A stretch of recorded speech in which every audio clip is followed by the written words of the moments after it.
여러분 안녕하십니까? KBS 아메리카 뉴스입니다. 민주평통 LA 지역협의회가 19기 출범 2달 만에 회장을 교체했습니다. 당초 연임에서 전격 교체까지 이어진 배경이 매끄럽지 못하다는 지적인데요. 사무처에 이해하기 힘든 처사에 LA 협의회 내부 갈등까지 전해지며 평통을 향한 시선이 곱지 않습니다. 김경일 기자가 취재했습니다.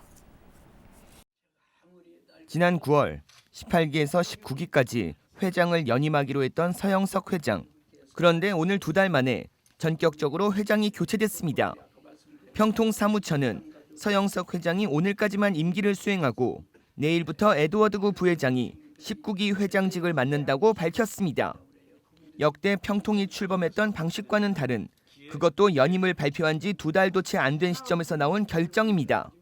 과연 어떻게 된 것일까? 서영석 회장은 당초 연임을 고려하지 않았지만 한국평통사무처의 부탁 때문에 어쩔 수 없었다는 주장입니다. 올해 전 세계 평통회장과 자문위원 19,000여 명에 대한 대통령 임명을 앞두고 LA 평통만 회장을 정하지 못해 서 회장에게 연임을 부탁했다는 것입니다. 앞서 평통 LA는 차기 평통회장직을 놓고 2명의 한인 후보가 사무처로 투서까지 보내는 등 상호 비방전을 펼쳤던 것으로 알려졌는데, 이 과정에서 사무처가 판단을 미루면서 차기 회장 임명이 늦어졌습니다. 부랴부랴 지난달 사무처장이 LA를 방문해 5명 이상의 후보들을 직접 면담한 이후 오늘 구 수석부회장을 19기 회장직으로 임명했지만 서 회장으로서는 모양새만 나빠진 퇴임이 되고 말았습니다. 에드워드구 신임 회장 역시 이번 회장 교체와 관련해 사무처에 매끄럽지 못한 부분을 인정했습니다. 서영석 회장님은 19기 평통회장을 신청을 안 했습니다. 그런데 서영석 회장님에게 2달간만 10월 말까지만 사무처에서 맡아달라고 부탁을 했습니다. 사무처에 이해되지 않는 행동은 또 있습니다. 19기가 이미 시작된 시점에 현재의 평통 임원을 3분의 1 수준으로 줄이라고 한 것입니다. 이 때문에 급하게 임명된 에드워드구 신임 회장이 기존 임원 명단을 추스리고 있는데 향후 여기에 대한 반발도 만만치 않을 것으로 보입니다. 전 세계적으로 평통사무처에서 각 협의회에 평통위원이 20명당 1명 부회장으로 이렇게 해서 줄이라고 했습니다. 저희들이 한 160여 명이 되기 때문에 28에 16, 8명이 되겠습니다. 민주평화통일자문회의 평통은 한반도 통일의식 확산을 위한 대한민국 대통령의 직속 자문기구입니다. 그러나 실제 활동이 미미하다는 지적이 항상 따라다녔습니다. 그리고 이번에 알려진 내부 균열에 모양 빠진 회장 교체까지 나오며 설립 초기 취지를 잃어가고 있다는 비판은 더 커지고 있습니다. LA 평통은 오는 월요일 19기 임원 구성과 사업 방침을 한인 사회에 알릴 예정입니다. KBS 뉴스 김경일입니다. 계속되는 산불로 불안감이 수그러들지 않고 있습니다. 캘리포니아 전역에 진행 중인 산불만 모두 11개인데요. 다행히 강풍은 오늘 밤을 기해 수그러들 것으로 보여 산불 진화에 도움이 될 것으로 보입니다. 박시몬 기자가 지금까지의 산불 진행과 진화 상황 종합했습니다. 캘리포니아가 아직 산불의 위험에서 벗어나지 못하고 있습니다. 샌버나디노에서는 오늘 새벽 또 다른 산불이 발생해 강한 바람과 함께 순식간에 200에이커를 태웠습니다.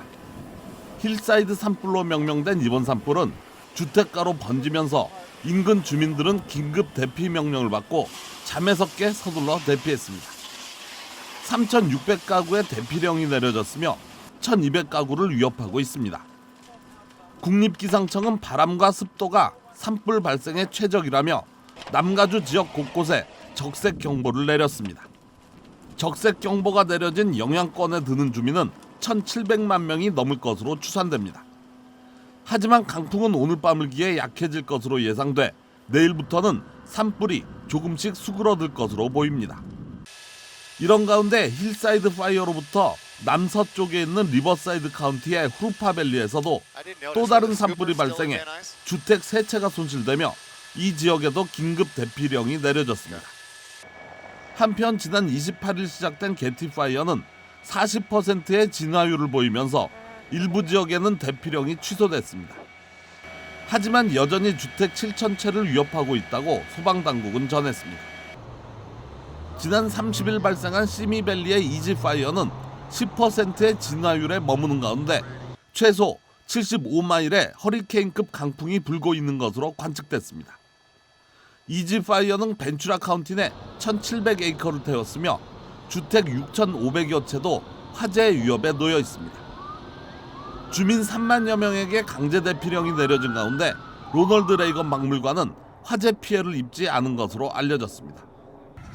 한편 지난 24일 캐년 컨트리에서 발생한 틱 산불은 4,615에이커를 태우고 일주일 만에 완전히 진압됐습니다. 한인들이 많이 거주하고 있는 다이아몬드바 지역에서 오늘 발생한 브레어파이어는 16에이커만을 태우고 진압됐습니다. 칼라바사스 지역에서 발생한 머로우파이어도 10에이커만을 태운 채 1시간 만에 불길이 잡혔습니다. 캘리포니아 소방국에 따르면 캘리포니아에서는 현재 11개의 대형 산불이 진행 중입니다. KBS 뉴스 박시몬입니다. 미주 지역 한인들이 북한의 가족들과 재회할 수 있도록 돕는 이산가족 상봉 법안이 하원 외교위원회를 통과했습니다. 제2사 뉴욕 KBTV 박정우 기자가 보도합니다. 연방하원 외교위원회는 30일 미국 내 거주하는 북한 이산가족들의 상봉을 트럼프 행정부에 촉구하는 내용의 이산가족 상봉 법안을 가결시키고 본회의에 넘겼습니다. 지난 3일 민주당 그레이스맹 하원의원이 발의한 이 법안은 미 국무부가 한국 정부와 미국 내 한인들이 북한에 있는 가족과 상봉할 수 있는 방안을 논의하고 국무부 대북인권 특사가 재미 한인들과 관련 논의를 하도록 하는 내용입니다.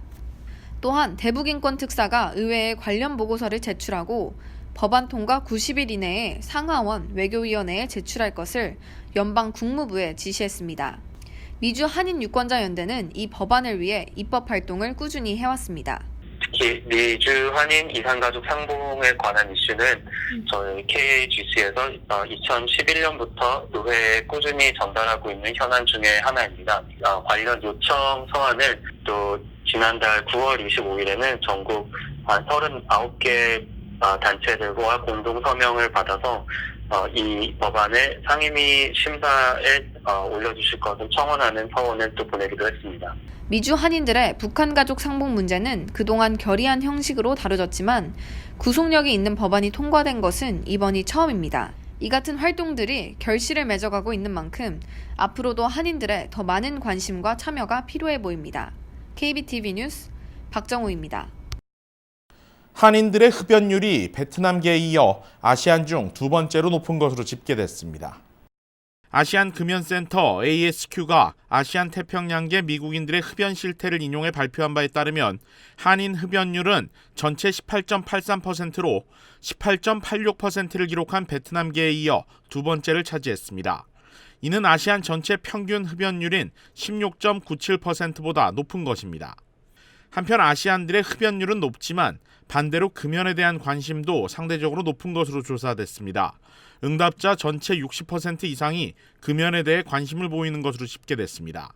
아시안 금연센터는 이번에 나온 조사 결과를 바탕으로 아시안과 한인들을 위한 금연 홍보를 확대합니다. 온라인과 한라인을 통해 한국어와 중국어, 베트남어 금연 정보를 무료로 제공하고 있으며 상담 이후 필요할 경우 니코틴 패치도 제공합니다. 10월의 마지막 날인 오늘 할로윈데이입니다. 아이들에게는 크리스마스보다 더 신나는 날이기도 하지만 8살 이하 아이들의 사망률이 무려 10배나 높아지는 부모의 입장에서는 매우 걱정스러운 날이기도 합니다. 또 각종 사건, 사고도 이맘때 기승을 부리죠. 무섭게 변해가는 할로윈의 문제점 이유수 기자와 짚어봅니다. 자, 이유수 기자. 할로윈 하면은 이제 기괴한 분장, 그리고 이제 아이들이 이제 받는 사탕, 이런 것들로는 잘 알고 있는데 사실 할로윈의 정확한 기원이나 유래는 잘 모르는 경우가 많습니다. 네, 할로윈은 고대 켈트족에서 시작했다고 합니다. 켈트 언어를 사용하는 인종을 켈트족이라고 하는데 이들은 죽음과 유령을 찬양하는 서우인 축제를 벌였습니다. 네. 이 서우인 축제가 변형돼서 지금의 할로윈 데이로 이어지고 있는 것인데요. 네. 미국의 할로윈 데이는 그 세인트 패트릭스 데이와 마찬가지로 아일랜드계 이민자들에 의해 1800년대 건너 건너온 것으로 이제 전해지고 있는데요. 네. 미국의 할로윈데이 역시 무서운 분장을 하는 것을 따르고 있습니다. 미국의 할로윈데이는 가장 상업화에 성공한 할로윈데이로도 불립니다. 예, 귀신을 쫓기 위해서 좀 무서운 분장을 한다 이런 걸로 저도 알고 있는데, 자 이제 미국의 할로윈이 정착을 하면서 너무 지나치게 상업화된 것이 아니냐 이런 비판의 목소리도 나오고 있습니다. 또 초콜릿 회사가 만든 날이 아니냐 이런 이야기도 있고요. 네, 사실 그 할로윈데이는 그 미국에서 가장 사탕이 많이 판매되는 그런 날인데요. 네. 1년간 판매되는 미국의 사탕의 4분의 1 가량이 바로 이 할로윈데이 기간에 판매되고 있습니다. 네. 정말 무시할 수 없을 만큼 대단한 양이고 상업적이라는 비판이 나올 수밖에 없는 이유입니다. 네. 반대로 어린이들에게는 1년 중 가장 즐거운 날로 통하는데요. 그렇죠. 유령 또는 그 좋아하는 캐릭터를 이제 분장을 하고 트릭과 트릿, 우리말로 하면 사탕 주면 안 잡아먹지 뭐 이런 느낌으로 이제 애들 네. 나가서 이제 이벤트를 한단 말이에요. 그렇죠. 그 유날 하루 종일 다니면은 정말 많은 양의 사탕을 아이들이 얻을 수가 있는데 이런 그 할로윈의 동심의 마음을 상업적으로 가장 잘 이용하고 있는 것이 바로 미국의 초콜릿과 사탕 제조업체가 아닌가, 이런 그런 사실은 부정할 수가 없습니다. 네, 이유수 기자가 굉장히 좀 재밌게 표현을 좀 했는데 한편으로는 걱정스러운 부분도 없지 않을 수가 없습니다. 왜냐하면 이제 각종 사건 사고가 너무 많이 발생하는 게 이 할로윈 때다, 그렇지 않습니까? 그 원인 무엇입니까? 그 어제 그 롱비치 주택가에서 열린 할로윈 파티장에서 총격 사건이 발생해 3명이 사망을 했고요. 경찰은 아직까지 도주한 용의자를 찾지 못하고 있습니다. 네. 이처럼 할로윈 주간에는 각종 범죄가 기승을 부리는데요. 지난해에는 714건의 범죄가 이 할로윈 주간 동안만 발생했습니다. 네. 이처럼 할로윈 기간 사건이 많이 발생한 이유는 바로 복장에 있다, 이렇게 볼 수도 있겠는데요. 네. 적어도 이날만큼은 이상한 복장 그리고 얼굴에 가린 마스크를 쓰더라도 길거리에서 이상하게 보는 사람이 없습니다. 네. 따라서 그 용의자, 그 범죄자 입장에서는 자신의 신분 노출을 완전히 최소화한 채 각종 범죄를 일으킬 수 있는 그런 강점이 있는 거죠. 네, 경찰이나 이제 범죄 심리학자들이 그렇게 이제 표현을 한다는 말이죠. 네. 자, 안전사고 역시 또 많이 일어나지 않습니까? 네, 그렇습니다. 특히 그 트리거와 트릿에 나선 어린이 관련 사고 소식을 굉장히 많이 접할 수가 있는데요. 네. 대부분 안전수칙을 잘 지키지 못한 것에 따라 사고가 비롯이 됩니다. 네. 보호자의 인솔 없이 어린이들끼리 트리거와 트릿을 하는 경우가 가장 위험한데요. 낯선 집에 방문한 일이 많기 때문에 뭐 유괴를 당하거나 실종 사건에 연루되는 경우가 많고요. 어두운 길거리에서 이 작은 아이들을 보지 못한 운전자들에게 교통사고를 당하는 경우도 있습니다. 네. 최근에는 변질되거나 약간 독성이 들은 사탕을 일부러 아이들에게 전해주는 그런 그 범죄도 일어나고 있어 부모님들은 사탕의 포장 상태를 정말 면밀하게 확인한 뒤 아이들 먹게 해야 된다, 뭐 이런 얘기가 많이 나오고 있습니다. 예. 최근에는 특히 또 이제 캘리포니아에서 마리아나가 합법화되고 난 이후에 이제 그런 관련된 캔디들, 사탕들 이런 것들이 이제 아이들의 이제 사탕에 포함되는 경우가 또 있다고 하더라고요. 아무쪼록 오늘 지금 이 시각 현재에도 많은 부모들이 자녀들과 함께 캔디를 받고 있을 텐데 부모들이 굉장히 좀 주의해서 들여다보고 아이들이 먹을 수 있도록 해야 할 것 같습니다. 이유수 기자 수고하셨습니다. 오늘의 주요 단신입니다. 한인을 포함한 불법 매춘 마사지 팔러 운영 일당이 댈러스 경찰에 검거됐습니다. 댈러스 지역 언론에 따르면 용숙 브라운과 제스민 리, 변상찬 씨 등 한인을 포함한 6명이 댈러스 경찰에 의해 체포돼 카운티 구치소에 수감됐습니다.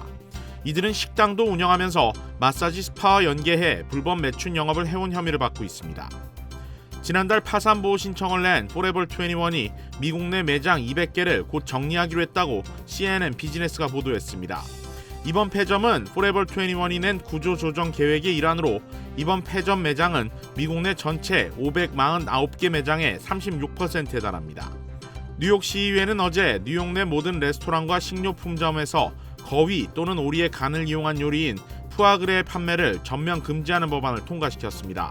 법안은 3년 뒤인 오는 2022년부터 시행되며 이후 푸아그라를 판매하다 적발되면 최대 $2,000의 벌금을 부과받게 됩니다. 파키스탄에서 달리던 열차에서 불이 나 70여 명이 숨지는 참사가 일어났습니다.